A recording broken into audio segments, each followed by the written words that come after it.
Hello? Testing, testing.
All right. Can we have everybody's attention so we can start our next panel, please? Yay.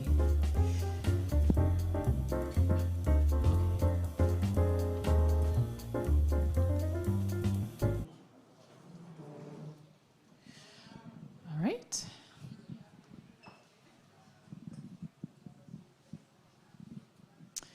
Good afternoon, everyone. Thank you for joining us at Prizm 2021.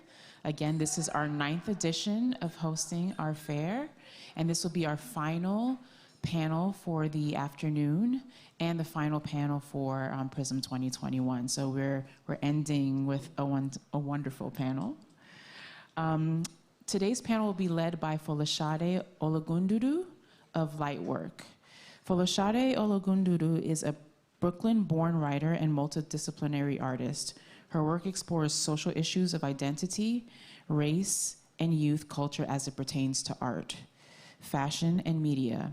She is the founder of Lightwork, a creative platform rooted at the intersection of art, education, and culture.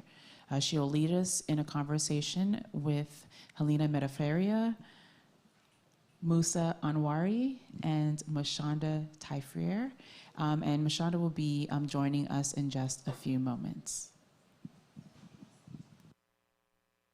Hi, everyone. Thank you so much for joining us. I love that you decided to come and join us this afternoon, so thank you for being here. I'd like to quickly turn the conversation to the panelists and just ask that they quickly introduce themselves so that we can all get better acquainted with their work and with what they do. Musa, would you get started? Yes. My name is Anwari Musa. I'm born in New York. I've been in the industry for about 15 years, and within that time, I work with a lot of collectors in strategic placement of private and permanent collection. And yeah, looking forward to talking with you guys today. And very quickly, my name is Helena Metaferia. I'm an interdisciplinary artist. I'm also an assistant professor at Brown University in visual arts. And I work across mediums, mostly in video, performance, collage, assemblage, and installation. I'm based in New York City, and I'm super happy to be here. Awesome. Thank you so much for joining us. So essentially, the conversation today is going to center around radically reimagining community in the art world, and we're discussing collaboration through nonprofits, art in public spaces, and art in corporate collections, and how each of these three different tiers add to building community and add to the ability to see art on a larger scale and for art to reach a larger audience. So Helena, would you start by sharing your presentation with us? Sure. Because I'm a visual artist, I decided to do a slideshow. So hopefully we have that all cleared up. Okay, great. So my path into visual art really came at a young age, and I attribute a lot of Black women mentors for getting me to where I am today. Always my teachers and those who come before me, my artistic lineage, so to speak. To sum up my practice, I want to basically show you guys one body of work called By Way of Revolution that currently has a solo museum show at the Museum of Fine Arts, Boston. So thank you. This show is up until April 3rd, so if you find yourself in Boston, please check it out. By Way of Revolution began to me because at a time when our country is really going through a lot of different changes politically and a continued struggle, and I identify a lot with the BLM movement. My mother passed away in 2016, and she is a Ethiopian women's rights activist, and I wanted to become a little bit more connected with other living women activists. So I created this body of work to highlight women activists, particularly in the BLM movement.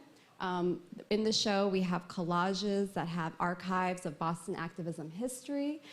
We have women who are activists and students and faculty in area colleges in the Fenway. These aren't people that you normally see in the walls of an institution as large as the Museum of Fine Arts, and I wanted to give them precedence and to also highlight women. As we know, many of the generations of the past, the show is called Generations, of activists, the focus was on men and the men that were making moves, and I really wanted to show the women's labor.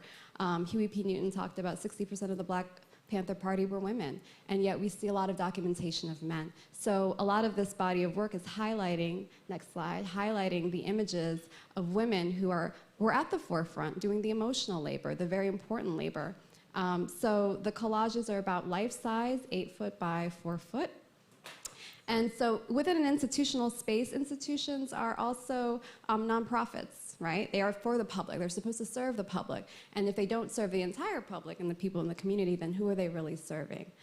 Next slide. In addition to the collages in the exhibition, next slide, there are also protest signs and video work. This is a video called The Call that I made in 2019 of descendants of prominent civil rights activists, Frederick Douglass's descendants, Dick Gregory's daughter, and these are all based in DC and Baltimore, James Baldwin's sister, and we were in conversation for a day talking about not just their esteemed male relatives, but also the women in their family, the matriarchs in their family, who didn't get that same shine, but were very fundamental in the civil rights movement. And so this video is on view. It's about 17 minutes long. Also in the exhibition is work that includes text-based contributions that are community sourced, and they get turned in, they were collected over about 3 years, and they got turned into protest signs. Next slide. These signs are in the typography that are very reminiscent of the 1960s. And the signs were then later used in the MFA for a union strike that happened. So I'm really interested not just in symbolic change, but also in physical change. And the intersections of race is also the intersections of class. So a week after the exhibition opened, very quickly the text-based installation got turned in and activated by the museum workers. And I'm really proud to say that this is now part of the museum's history. And in fact, it's workers' change, right? The desire for equal pay. So just a couple more examples. These are just examples of how the same body of work goes from institutional spaces into public spaces. This is, as we know, protest happens on the street. They don't just happen in museums or outside of museums. And so in the Bronx, I have mural work, and these were a collaboration with Facebook Open Arts, talking about the corporate, and also ArtBridge, talking about the nonprofit collaboration, how these things actually get funded and put out there for community. Next slide. This is a collage that I did of Ebony Patterson, who's one of the Wide Awakes, for those who are familiar with the Wide Awakes community. And this became a collage installation at Mokata in Brooklyn. And then just a couple more slides. This is Opal Tameti from, she's one of the co-founders of the Black Lives Matter movement. LACMA just acquired this piece, which I'm really excited about. So that goes back into the fabrication of the institutional history of women at the forefront of our current movement. And this just became transformed into a mural through Four Freedoms in Los Angeles, which just opened up this past week, which I'm really excited about. The other activists listed were Kavan Ward, who is part of Justice for Bruce's Beach. She's doing amazing work, and Autumn Breon, who's part of the Wide Awakes community. And the last slide is, just to leave on this note, another iteration of how work that's in the institution can be in public space, and this in the form of billboards. So as I'm bringing my interests, you can see how I put it into practice as well. Thank you. Beautiful. Thank you for that presentation. I'd like to turn the conversation over to ideas of us all being cultural workers and what that sort of means to us. And I wanted to ask you both, what does community mean to you? How does your work allow you to uplift your community?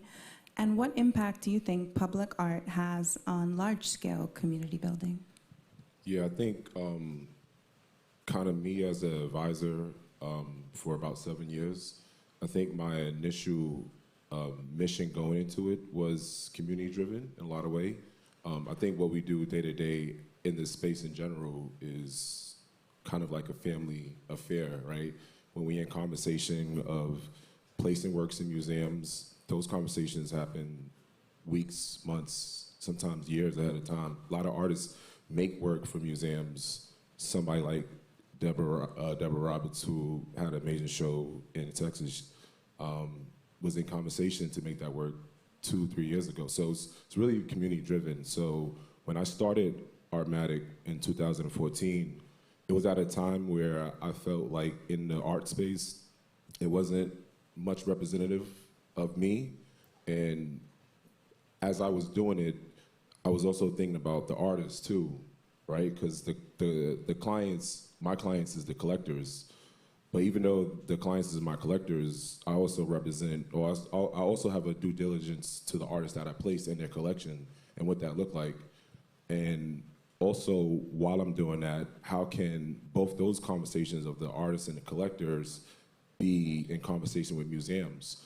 So the past 2 years, I actually made sure part of my mission to work with museums is actually to have those same collectors, which a lot of them are Black, to be on these boards, acquisition boards, or whatever boards young patron boards. Me cultivating that is also, part of my mission. So there's many different layers as an advisor I can play a role into the community, whether working with the artists or working with the collectors. I love that. Alina? Yeah, I think community is something that we really have to define, because what does it mean? We use that word so much, and I'm just welcome our third panel. Oh, so we'd like to welcome our third panelist, Mashonda. She's here. It's okay. No, you're fine. Yeah. Thank you so much for joining us. Yeah, I just want to get to what defining community is. Community has so many personal definitions, and some of the protest signs that I've done with others, and interactive participatory work, is about defining community in itself, right? Because it means so many things to so many different people. And one protest sign said community is to be earned. And I love that, right? It's participatory. It's not just you come in and you suck something from a group of people. You come in and you participate, you give, and how generously you give is how much you get back. And I think that reciprocity is really important. We all are here for one thing. We're into art. We love art to some degree, and we're curious about art. We're curious about how artists make their work. That is a thread for community. Community can come from this, but it's really what we put in and what we get out that will determine how art can serve and how we can serve each other. Yes, I couldn't agree more. Mashonda, I'd like you to chime into the conversation. Would you just quickly introduce yourself to the crowd? It's on the side. Check. Oh, yeah. So sorry for being late, but you guys know this traffic is not a game. I am Mashonda Tufrere. And I think I do many things. My focus, though, is definitely serving women in art and creating platforms for women in art to thrive, to show their work and to empower and nurture their journey. I started Art Leader in 2016. I was a collector before that, so I understand many different layers of the art world as far as being a collector. I've worked art fairs, I've interned at galleries, I studied at Christie's for art business, so I think I've dissected the industry in many ways, and I can communicate really well with collectors, artists, gallerists. I mean, it's interesting.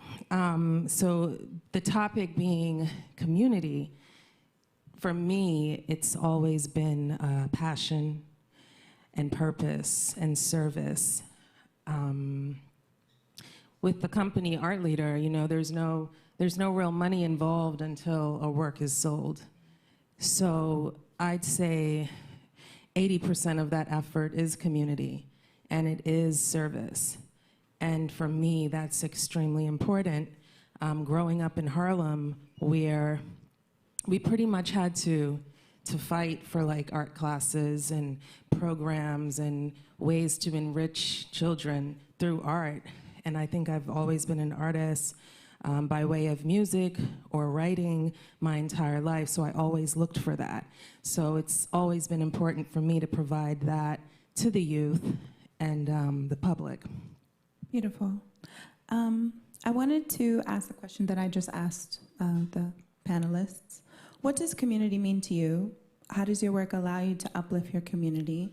And what impact do you think public art has on large-scale community building? Community, for me, definitely means the future, the present, the future. It's the village that evolves us.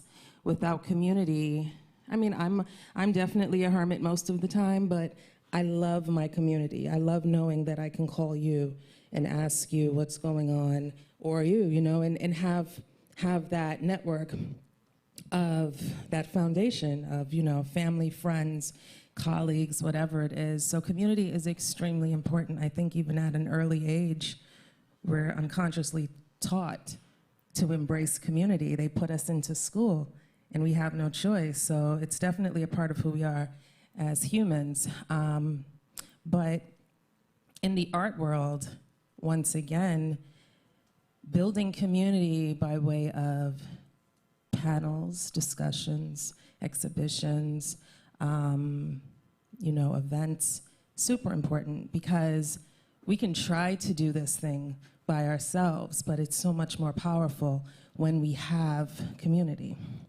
Absolutely. I wanted to move the conversation over to discussing institutions and corporations, and I wanted to talk to you all about some of your thoughts about the problems with systems of power. And I know that that's a really big topic. We can get into so much of it, but I kind of want to keep it short and sweet for the audience. But what are some of your personal experiences with placing art in corporate collections? Of those of you who can speak to it, please feel free to take it away. Yeah.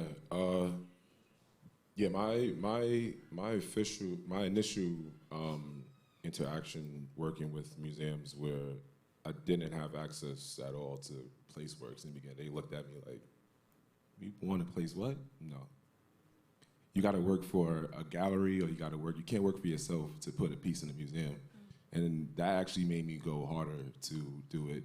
And one of my first pieces that I put in a museum, which was Derek Forge's piece, it was them kind of accepting the new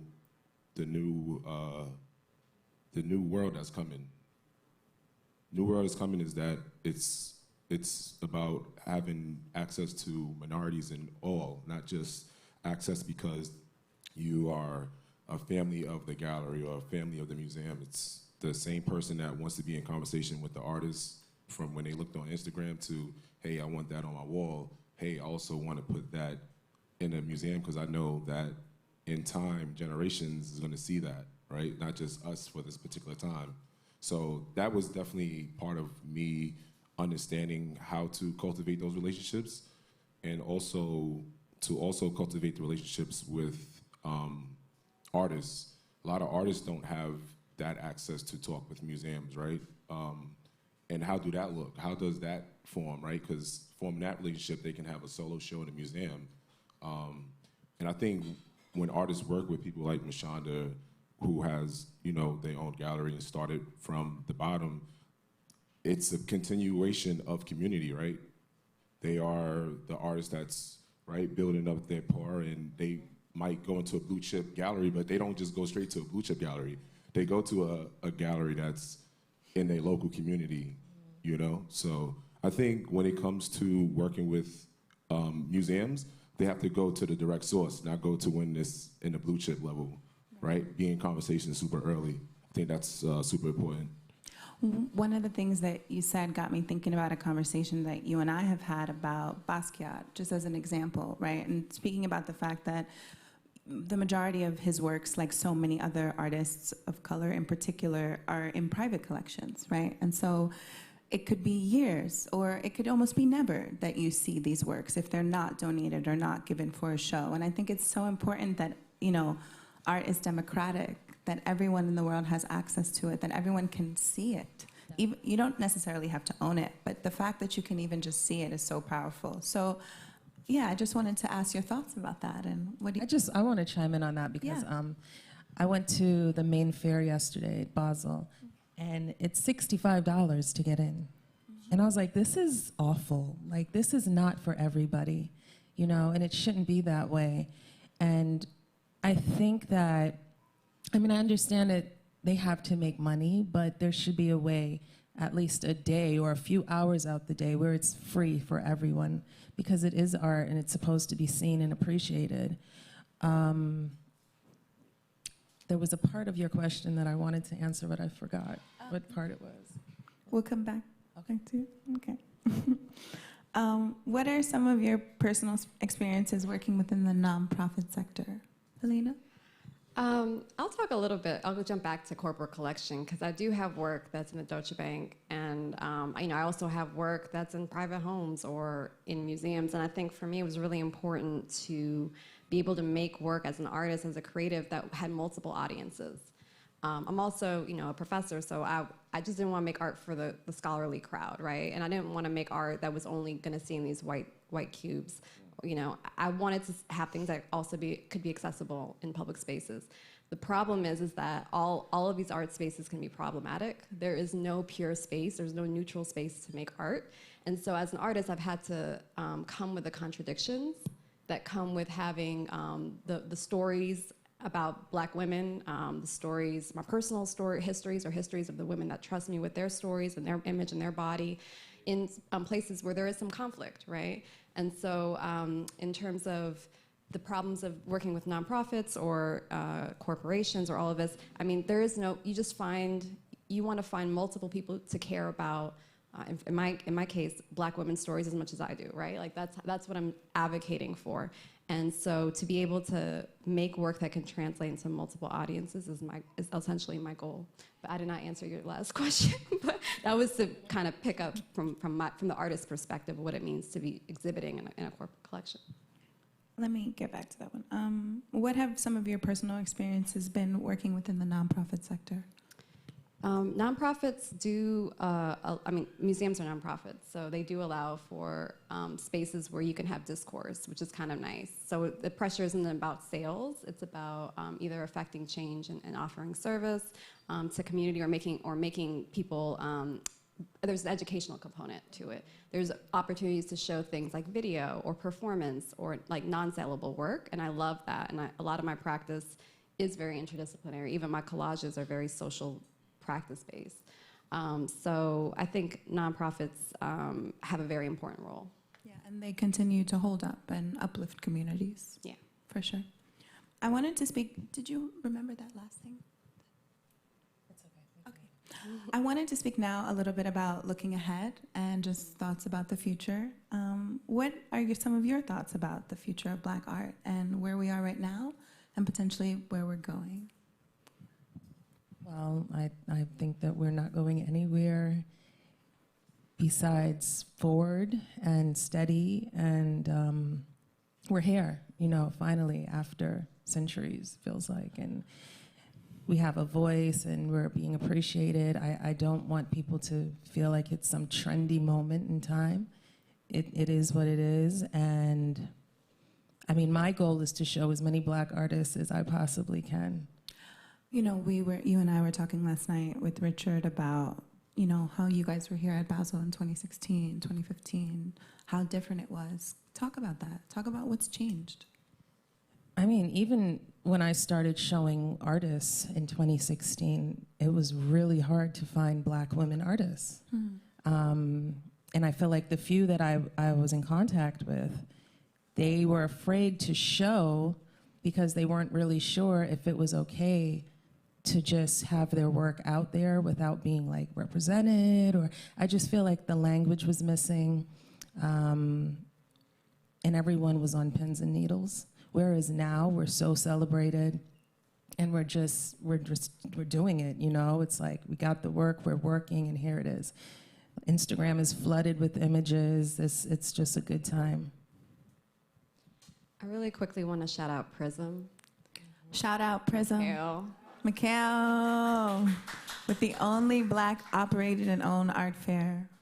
This is the first art fair that I showed at Miami Basel, like how many years ago? Oh my God, I showed 3 times at Prizm, and I'm working at Untitled now, but I'm like, I have to come and do a talk at Prizm. Like, it's like, because this was the space, this was the one space where so many Black artists, it was the only place that was showing us, right? And it was very democratic. You could apply, you could be invited. There's so many ways to do it. You could be curated in. So these spaces are very valuable. And I also went to HBCU, and I feel like these spaces really cultivate the talent. We have so much talent, and we can't wait for everybody to give us shine. We got to give shine to each other. Absolutely. So these places are very necessary now, even when the mainstream is like, okay, we're going to let you in, but for how long, right? So let's make sure we keep building ourselves up, building our community up, and telling our stories to people who want to hear them and are ready to hear them. And so thank you.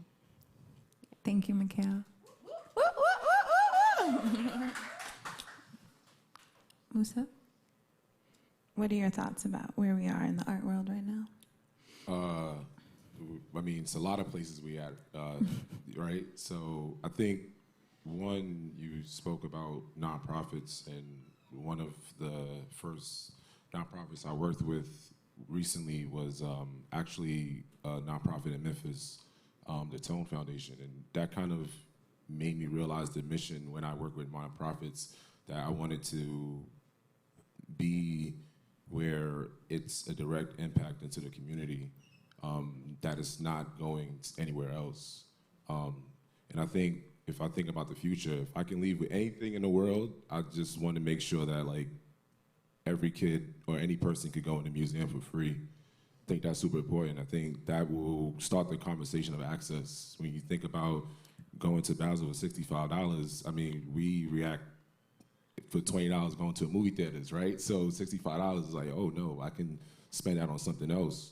So I think if we kind of have the notation like, hey, this is where you can feel like you want it and feel welcome, I think that will start the conversation there. Absolutely. Like going to the PAM, just spending time here in Miami and realizing that if you're driving the PAM, it's $15 to park your car, it's $16 to get into PAM. It's like I could walk down the street and see a whole bunch of art, but now I'm $30 down, and it almost doesn't even feel like it's the money. It's more like the implication that you need to spend money to see art. It's not the dollar amount. It's just that that's how it's organized. Yeah. And I mean, if you think about going to places, right? You go to amusement park. Hey, the adults is $20, the kids is free, right? You go to a museum, adults is $20, kids $15. It's not sustainable, especially where we're going to, where we talk about access and accessibility. People will look at their phones before they go to the museum if they have to pay, right? So yeah, I think that's important, that all institutes should kind of think about going into the future, for sure. Definitely. I want to round out the conversation and just bring it to a close by asking each person on the panel if you could see one thing change right now in the art world right now, or something that you would like to facilitate or be a part of changing, what would that one thing be? I'll jump in. I'm really passionate about the idea that we are an ecosystem and that is collaborative, right? And the myth of the hierarchy that I was taught, artists on the bottom of this pyramid, right? Collector on top, bored people on top, that it really is a myth. The base is art, right? We're all here for art. Artists are valuable. We have value. We have power, right? And if we empower each other in all of our positions, it allows for much more collaborative, beautiful things. The museum show that I did at the Museum of Fine Arts Boston became a collaboration, and the workers recognized that when they took those protest signs and used it in their march, right? The hierarchy started to dissolve because we had a commonality. So I really want more of that to happen. Yeah, I probably want to see more galleries and more museums be in conversation with the artists that they represent, to the money that they get from these works of art, to be in conversation with the artists in their community, right? If a gallery is representing our artists from Ghana, they should be putting money back into Ghana, not just the artists. I think that's super important, because that will really build an ecosystem, not just for that one artist, but that will grow the tree, right? And I think the second thing I probably would want to see is for more galleries or more institutions give access to kids in college when they first start, to give them an idea what it looks like to work in a space. You know, if you go to a art school, you know, they don't teach you the business part, right? They only teach you the art part. So teach them the whole thing. Don't teach them just one thing. I definitely. Check. I would love to see more programs for children. I feel like kids are, I remember when I was a child, it was a rarity to go to a museum, or I don't think I walked into a gallery until I was maybe 20 years old.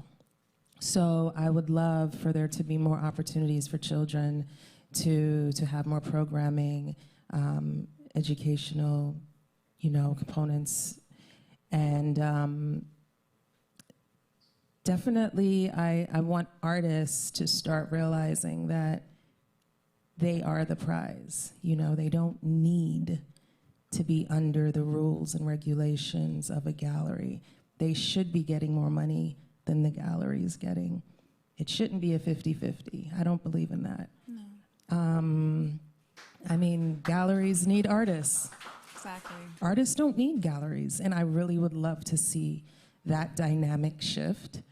And I think that with the work that I do and the work that you do, Musa, we're creating that vision for them. There are a lot of things, but mainly. And I would love to see more writers. I think that there should be writers, Black writers, should be more inspired to just get out there and tell these stories. We have so many stories to be told.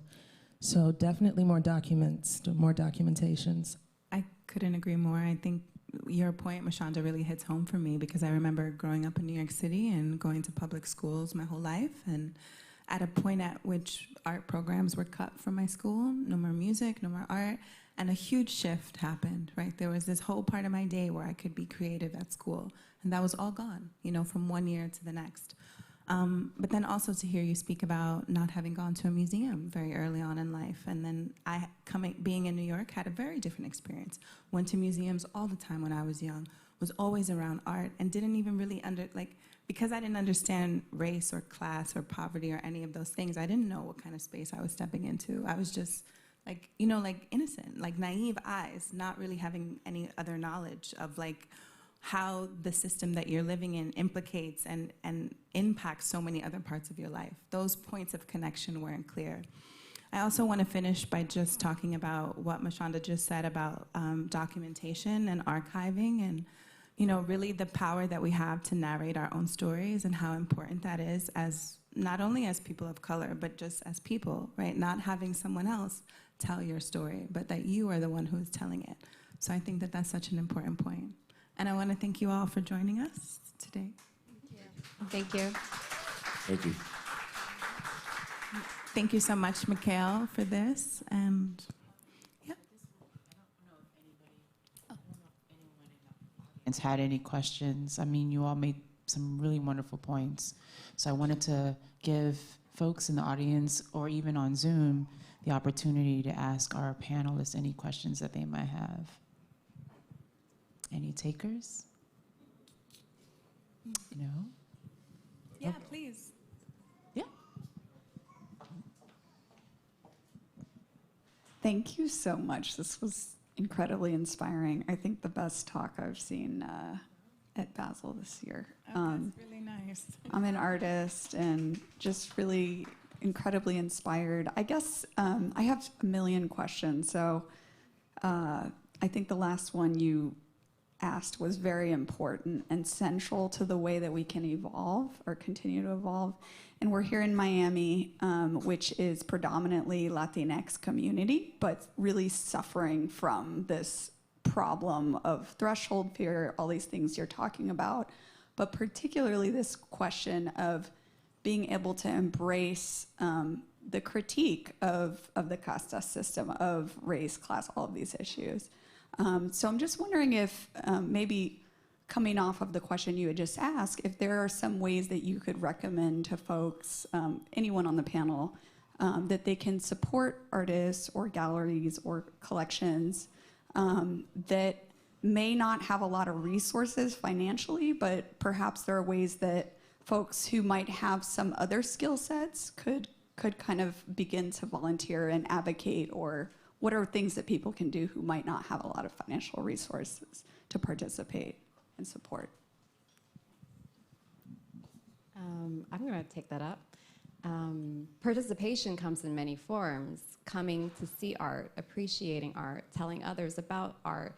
I mean, as an artist, like, I'm not just looking at collectors as my audience or institutions as my audience. I really feel it's about making an impact. And if my art could at all serve in any kind of inspiring, if it could just at least get people to think and shift their thoughts about a particular issue or be in conversation with somebody, then that's a win for me, right? So you participate, and then you're part of the ecosystem. It's not just about who has the dollars, who can write the checks.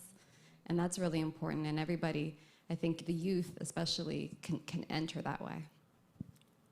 I would say that there are a lot of points where, like a company might, a small gallery that's up and coming or starting might not have a lot of resources, but has people within their extended professional and personal network who can bring their skills to bear. And I think, so just as an example, somebody coming in and bringing graphic design experience, so branding experience, things that are gonna help you tell your message in a stronger way.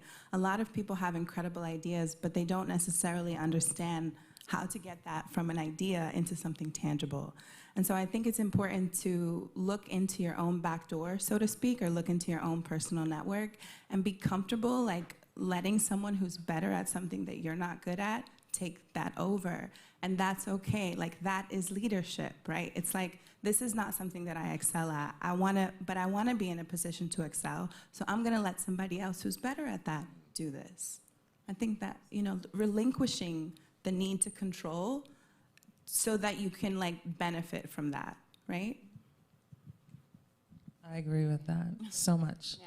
I think for the first time since 2016, curating and doing shows, this year is the first time I actually hired people to help me because I wanted to do things all by myself.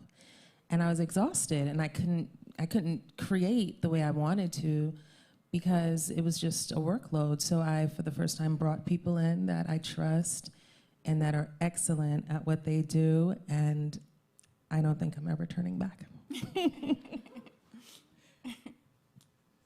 Any more questions? Any more questions? Please. Okay, I really wanted to talk about the trust aspect of what we were talking about. I think relinquishing like trust and asking the people around us to hold, you know, our culture is a very scary, scary thing. And I guess I wanted to ask, like, it seems as though it's like a trend that happens through generations and generations. It's like, okay, we have this moment of like a renaissance and everything's changing, but how do we protect this renaissance? How do we, because, you know, growing up, I had like a huge identity complex when it came to just being proud of who I am and where I come from. And, you know, I felt like everything I've learned in my 20s is through the internet. And like learning my history and taking the time out to go on like Wikipedia and like Google and, you know, like putting everything, all the pieces together. But I wouldn't have been able to have access to that if it wasn't for all of the brilliant minds that put that in those spaces. But now I feel like a lot of it is being like taken away.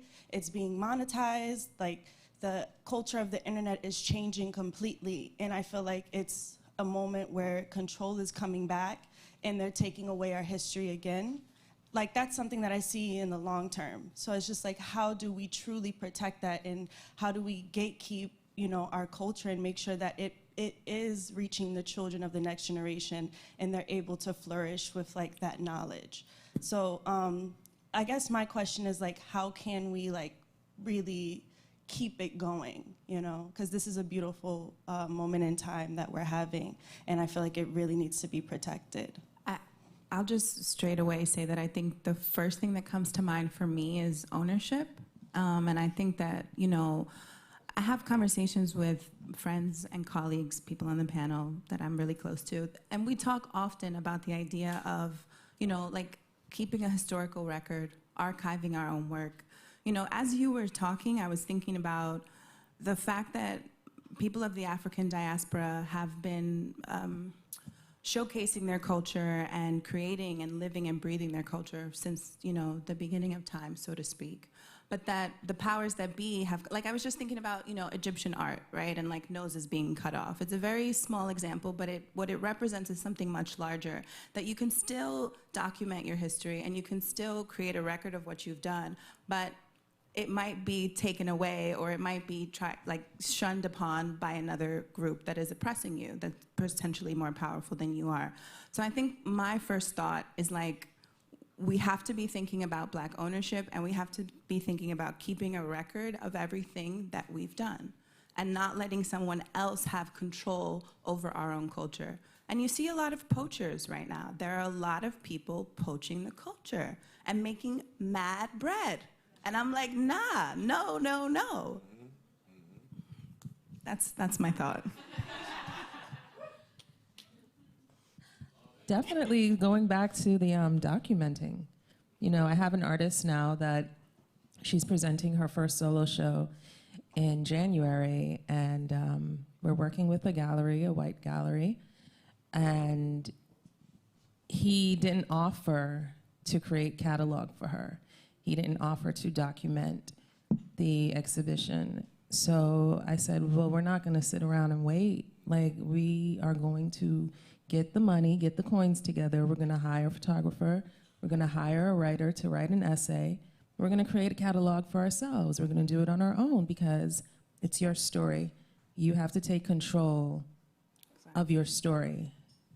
And you have to create the narrative. It's yours. So having that in a book on pages for her is so important. And if someone else isn't willing to do it for you, you have to figure out a way to do it for yourself. And I also want to say to you that you're stunning, and I'm sitting here looking at you, and when you said you were dealing with what you were in your younger years, I just want you to know you're beautiful. This whole room is, by the way, a lot of good looking people. You should clap for yourselves. Yeah. Don't even clap for us. Just So tell me your name. What's your name? Manira. My name is Amber. You know, what what people don't always give to face when it comes to hearing or talking about artists is that an artist has chosen to share their story, some aspect of their life, their history, their information, their research, right?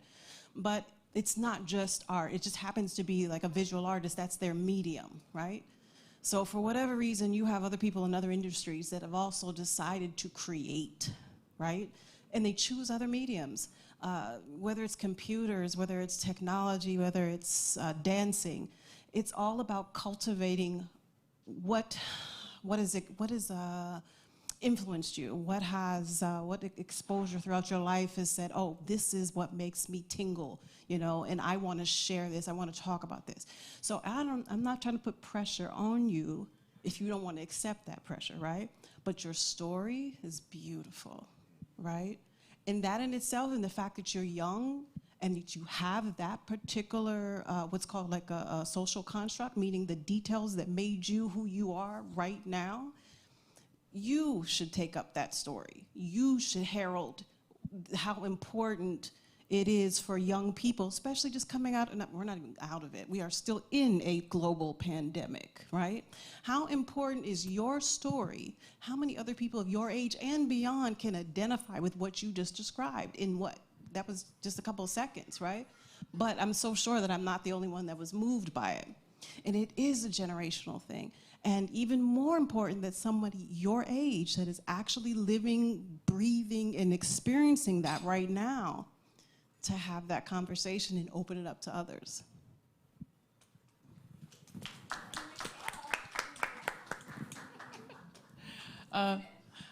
Yeah, so did anybody else, because I thought this is an amazing conversation. I'm like, I don't even want you all to stop because it's really a community conversation. It was a panel, but now it's turned into a whole entire room discussion. So I think if anybody else has one more question or comment, we can entertain it. Otherwise,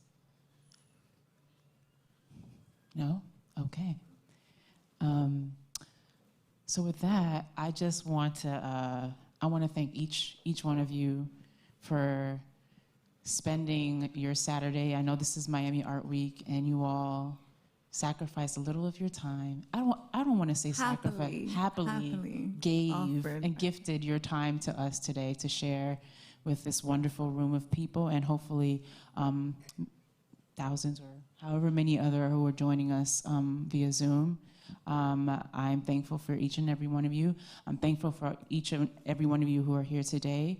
And I want to thank everybody who's watching for joining us on this Saturday afternoon. This was the last panel of the day and the last panel for Prizm 2021.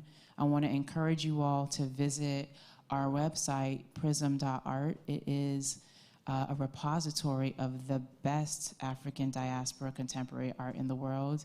We have folks like Helena on that website who has been on the website before. She's not on it this year, but we'll get her back, right? We'll get her back at some point. Amber, who's in the room, is also on the website as well. You can literally see over 85 artists from the contemporary African diaspora space on our website. And I want to ask that you'll join us next year. Next year's our 10th year anniversary. Prizm is going to be a teenager. It's going to, next year. I don't have any babies, but this one is definitely my child. So I love it, and I love all the wonderful people that I get to collaborate with through this effort. I want to thank the Green Foundation, the Knight Foundation, Miami-Dade Department of Cultural Affairs, Florida Division of Cultural Affairs, Dashboard, and the Greater Miami Visitors and Convention Bureau for believing us and giving us the resources that we need to continue producing this event every year. So thank you for joining us, and we will see you next year. Thank you. Thank you.